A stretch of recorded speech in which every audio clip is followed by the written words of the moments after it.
দেশের উপকূলীয় দ্বীপ জেলা ভোলার মেঘনা তেঁতুলিয়া নদীর তীরে ৩৩৪ কিলোমিটার দীর্ঘ বন্যা নিয়ন্ত্রণ বাঁধ, যার ৪০ কিলোমিটারই অরক্ষিত আর ১৮ কিলোমিটার চিহ্নিত করা হয়েছে অধিক ঝুঁকিপূর্ণ হিসেবে। ফলে প্রতি বছর বর্ষা আসলেই আতঙ্কে দিন কাটে নদীর পাড়ের হাজারো বাসিন্দার। বাঁধ না থাকায় প্রতি বর্ষায় ভাঙনের মুখে পড়ে বাড়িঘর, শিক্ষা প্রতিষ্ঠান সহ বহু স্থাপনা। এবারও তার ব্যতিক্রম নয়। গেল কয়েকদিনের বৃষ্টিতে ভেঙে গেছে তজুমুদ্দিন, মনপুরা ও লালমোহনের বাঁধ, যাতে ক্ষতিগ্রস্ত হয়েছে ৫০,০০০-এরও বেশি মানুষ। ভোলার বিচ্ছিন্ন দ্বীপ উপজেলা মনপুরার হাজিরহাট চরগ্রান গ্রামের ষাটুর্ধ্ব বেলায়েত হোসেন প্রতি বর্ষা মৌসুমে ঝড় জলোচ্ছ্বাসের সঙ্গে যুদ্ধ করেই কাটছে তার জীবন। এবছর মৌসুম শুরুর আগেই ঘূর্ণিঝড়ের খবরে আতঙ্কে রয়েছেন তিনি। শুধু বেলায়েত হোসেন নন, তার মতো আতঙ্কে উপকূলীয় এলাকার অনেকেই। আমরা ঝড় আইলে আমরা কই যাবো, আমার জায়গা নাই, জমিন নাই। আসি আমরা আসল লইছিলাম কদুরা অন হিয়ানো কাটিছি যা হালাইছে।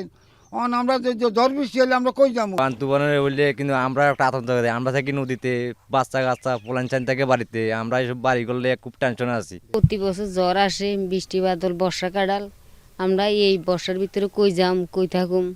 স্থানীয়রা বলছেন ঝুঁকিপূর্ণ এসব এলাকায় নদী মাত্র ২০ থেকে ৩০ মিটার দূরে। যে কোনো সময় বাঁধ ভেঙে প্লাবিত হতে পারে বিস্তীর্ণ জনপদ।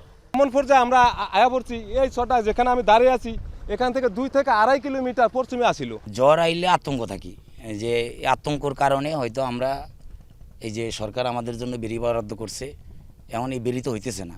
সুইচগেট ভাঙ্গা আছিল, এইবারও সুইচগেট ঠিক করানো, অনেক মানুষ শ্বাসগৃষ্টি করতে বাড়িতে ভাত পর্যন্ত ভাগে খাইতে।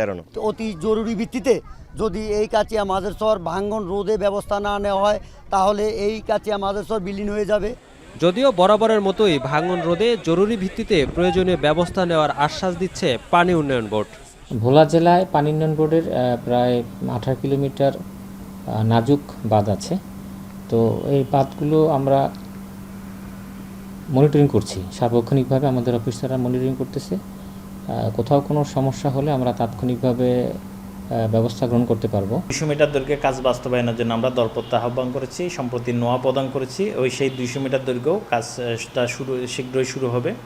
এবং দীর্ঘমেয়াদী পরিকল্পনা হিসেবে আমরা একটা উন্নয়ন প্রকল্প প্রস্তাবনা প্রেরণ করেছি, যেটা বোর্ডে যাচাই কমিটির সভা সম্পন্ন হয়েছে। সেখানে আমরা 4 কিলোমিটার প্রতিরক্ষা কাজ, নদীতে সংরক্ষণ কাজ এবং 6 কিলোমিটার বাঁধ পুনর্বাসন কাজ অন্তর্ভুক্ত করেছে। সংশ্লিষ্টদের অবহেলা আর ক্রমাগত নদী ভাঙনের কারণে প্রতি বছর একটু একটু করে মানচিত্র থেকে ছোট হচ্ছে দ্বীপ জেলা ভোলা।